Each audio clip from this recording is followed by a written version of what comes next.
Assalamu alaikum students. So today we are going to study the 10th chapter of your textbook. Basically ये बीच में एक आध chapter रह गए थे. So the surgeon. So एक स्टोरी है एक सर्जन के बारे में. सर्जन वी नो जो ऑपरेशन ये सब कैरी आउट करते हैं. Doctor who is a surgeon by his profession. तो ये जो स्टोरी है ये एक सर्जन की है. मिस्टर सैंडी नाम है इनका, रॉबर्ट सैंडी. और ये जो स्टोरी है it has been written by Roald Dahl. अब ये स्टोरी किस बारे में है? बेसिकली हम ये काफ़ी ही इंटरेस्टिंग स्टोरी है जो कि रॉबर्ट सैंडी के बारे में ही है कि किस तरह से इसमें रॉबर्ट सैंडी एक सऊदी प्रिंस का ऑपरेशन कैरी आउट करते हैं. उसके बाद फिर वो सऊदी प्रिंस उनको मतलब एक गिफ्ट पेश करता है, एक नजराना पेश करते हैं to gesture to thank him for his work. तो उसके बाद वो जो गिफ्ट है उसकी वजह से जो सर्जन है उसकी लाइफ में क्या मतलब कुछ ऐसा एक वाक़ा होता है जिसके बारे में ये स्टोरी है. So will start the story. So about the writer, you can just go through your chapter. At the end of this chapter, there's a short biography of the writer Roald Dahl. Now coming back to the chapter, तो इसमें जो ये surgeon है इनका नाम होता है mister Robert Sandy. तो he is working at the National Health Service. तो ये एक हॉस्पिटल में काम करते हैं, एक गवर्नमेंट हॉस्पिटल होता है. तो इसको गवर्नमेंट की तरफ से सैलरी मिलती है वहाँ पे, नॉर्मल सी बात है. तो इसी दौरान ड्यूरिंग हिज वर्क तो ये एक सऊदी प्रिंस जिनका एक एक्सीडेंट हुआ होता है उनका ऑपरेशन कैरी आउट करता है. He was having some injuries. तो ये उनका ऑपरेशन कैरी आउट करता है और वो बिल्कुल ठीक हो जाते हैं. तो ये सऊदी प्रिंस अब इनसे कहता है कि आप मुझे बोलो कि आपको मैं क्या दूं. आपने मतलब मेरी इतनी खिदमत की, इतना मतलब मुझे ठीक कर दिया, इतना मतलब वर्क किया मेरे ऊपर, तो आप मुझे बताइए कि आपको क्या चाहिए. वो कहता है कि नहीं, मुझे गवर्नमेंट पे करती है. I work entirely for national health services और वो मुझे पे करते हैं, तो मुझे कुछ नहीं चाहिए. तो कहता है कि नहीं, मतलब मैं आपको कुछ देना चाहता हूँ. तो वो एक ह्यूज मतलब एक डायमंड देता है उसको एज अ सॉर्ट ऑफ मतलब गिफ्ट उसको देता है.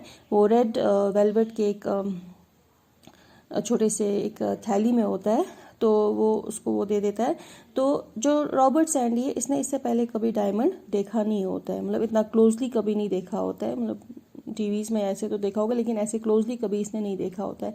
तो ये काफ़ी खुश हो जाता है इस डायमंड को देख के और मतलब कहता है कि मैं ये कैसे एक्सेप्ट कर सकता हूँ. तो प्रिंस इसको कहता है कि अगर आप ये एक्सेप्ट नहीं करोगे तो ये हमारी रॉयल फैमिली की बेइज्जती मानी जाएगी. तो उसके बाद रॉबर्ट सैंडी इस गिफ्ट को एक्सेप्ट करते हैं और ये इतना एक्साइटेड होता है अपनी वाइफ को ये बताने के लिए.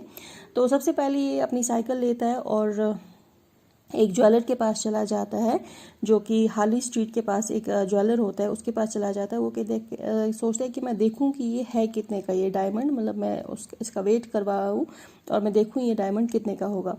तो ये ज्वेलर के पास चला जाता है. तो वहाँ पे जो ये ज्वेलर रहता है, इस ज्वेलर है वो इस डायमंड को ऑब्जर्व करता है, इसका वेट करता है और कहता है कि ये तो $1 मिलियन का डायमंड है. इसको मतलब ये काफ़ी एक्सपेंसिव डायमंड है और इसका जो वर्क है, जो इसमें कटिंग्स है, जो इसमें एजेस बना के है, ये बहुत ही पुराने ज़माने का है और ये बहुत ही यूनिक है. तो ये काफ़ी एक्सपेंसिव है, काफ़ी मतलब $1 मिलियन में इसकी कीमत होगी. अगर आप इसका ऑक्शन करवाएंगे तो वहाँ पे तो आपको इसको ज़्यादा ही रेट आएगी, क्योंकि ऐसी चीज़ों के लोग बहुत ही शौकीन होते हैं. और जब वो सुनेंगे कि ये मतलब रॉयल फैमिली से है, सऊदी से रॉयल फैमिली से बिलोंग करता है, तो उस वक्त इसकी कीमत और ही ज़्यादा बढ़ जाएगी. तो ये जो सर्जन है काफ़ी एक्साइटेड होता है और ये डायमंड लेके अब अपने घर चला जाता है. वहाँ पे ये अपनी बीवी को एक्साइटमेंट में मतलब कहता है मतलब क्या कब मैं ये खबर उसको दूँ कि मतलब ऐसे मेरे पास एक डायमंड है, मुझे किसी ने गिफ्ट दिया है. तो काफ़ी खुश होता है. वहाँ इसकी बीवी भी काफ़ी खुश होती है क्योंकि वीकेंड आने वाला होता है और वीकेंड में ये कहीं घूमने जा रहे होते हैं. तो ये उस चीज़ की पैकिंग कर रही होती है. अभी एक्साइटमेंट में घर पहुँचता है और बीवी को अपना सारा एक किस्सा सुनाता है कि किस तरह से इसको ये डायमंड मतलब किसने दिया. तो बीवी बहुत खुश होती है. अब मतलब ये दोनों बहुत खुश होते हैं. तो ये कहते हैं कि अब हमें वीकेंड पे कहीं घूमने जाना है, तो मुझे लगता है कि इस डायमंड को हमें कहीं घर में ही छुपा के रखना चाहिए, क्योंकि अगर हम साथ ले जाएंगे तो वहाँ पे मतलब पार्टीज़ होती है, ये सब होता है, तो कहीं खो ना जाए या कोई चोरी ना कर ले, तो हम इसको घर में ही छुपा के रखेंगे। अब ये सोचते हैं कि कहाँ छुपाए, गमले में छुपाए, वास में छुपाए, कहाँ छुपाए। तो फाइनली इनको आइडिया आता है कि हम ये छुपाएंगे फ्रिज में, वो भी आइस ट्रे में। इसको पहले फ्रीज करेंगे और ये लगेगा कि ये भी आइस है, तो हम इसको आइस ट्रे में छुपा देते हैं। तो इसको आइस पूरा फ्रीज करके आइस ट्रे में रख देते हैं। खुद चले जाते हैं वीकेंड सेलिब्रेट करने के लिए। वीकेंड के 2 दिन ये कहीं मतलब घूमने चले जाते हैं। तो जब वहाँ से ये वापस आते हैं, टू देयर शॉकिंग सरप्राइज, इनके घर में चोरी हुई होती है। पूरा सामान इधर उधर पूरा बिखरा हुआ होता है, मतलब हर एक जगह पे मतलब तोड़ फोड़ होती है। और जब ये सीधा किचन में जाते हैं, क्योंकि इनको पता होता है कि इनके घर में सबसे एक्सपेंसिव चीज़ कहाँ रखी होती है, जो कि डायमंड होता है, ये सीधा स्ट्रेट अवे किचन में जाते हैं और वहाँ पे देखते हैं कि फ्रिज पूरा खुला, फ्रीज़र जो ट्रे है आइस ट्रे, वो पूरी नीचे बिखरी हुई है और उसमें कुछ भी नहीं है। तो इनको शॉक लग जाता है। तो ये एकदम से पुलिस को फ़ोन करते हैं और पुलिस वहाँ आती है, सर्च करती है, लेकिन उनको डायमंड कहीं नज़र नहीं आता है। तो उसके बाद फिर मतलब अब पुलिस अपना जो वो कार्रवाई है वो कर रही होती है और दूसरे दिन सर्जन उठ के वो फिर से हॉस्पिटल चले जाते हैं, जो उनका काम होता है। तो वहाँ पे एक और सर्जन होता है जो कि एक ऑपरेशन कैरी आउट कर रहा होता है एक आदमी का, जिसके इंटेस्टाइन में कुछ फंस गया होता है। तो अभी उसका जब ऑपरेशन कर रहा होता है तो एक मतलब जो वो चीज़ निकालता है वहाँ से, ब्लड से पूरा वो मेस्ड अप होता है। तो ये देखता है क्लोजली, कहता है ये तो डायमंड है। अब जब ये डायमंड देखता है तो ये और जो एक नर्स होती है, ये दोनों डॉक्टर, जो ये सर्जन है और जो नर्स है, वो दोनों चले जाते हैं सुनार के पास, ज्वेलर के पास, कि इस डायमंड का हम प्राइस पता करें। तो ये वही ज्वेलर होता है जिसके पास रॉबर्ट सैंडी ऑलरेडी अपना डायमंड दिखा चुका होता है, वहाँ पे इसने उसका वेट कराया होता है। तो जब ये ज्वेलर इस डायमंड को मतलब क्लोजली ऑब्जर्व करता है तो इसको समझ आ जाता है कि ये किसका डायमंड है, रॉबर्ट सैंडी का। तो ये एकदम से उनको बिठा के थोड़ा बहला के, तो ये दूसरी साइड से जाके पुलिस को इन्फॉर्म करता है और side by side Robert Sandy को भी इन्फॉर्म कर देता है। तो उसके बाद क्या होता है, रॉबर्ट सैंडी जब ज्वेलर के पास पहुंचते हैं, ऑलरेडी जो सर्जन है और जो नर्स है उनको हैंडकफ्स लगे होते हैं, उनको हथकड़ियाँ लगी होती है। तो सर्जन और जो नर्स है वो दो सब पूरी जो स्टोरी है वो उनको बता देते हैं, किसको, रॉबर्ट सैंडी को। कहते हैं कि मैंने ऐसे किसी का ऑपरेशन किया था तो उसके इंटेस्टाइन से ये बाहर निकला, मैंने ये चोरी नहीं की है।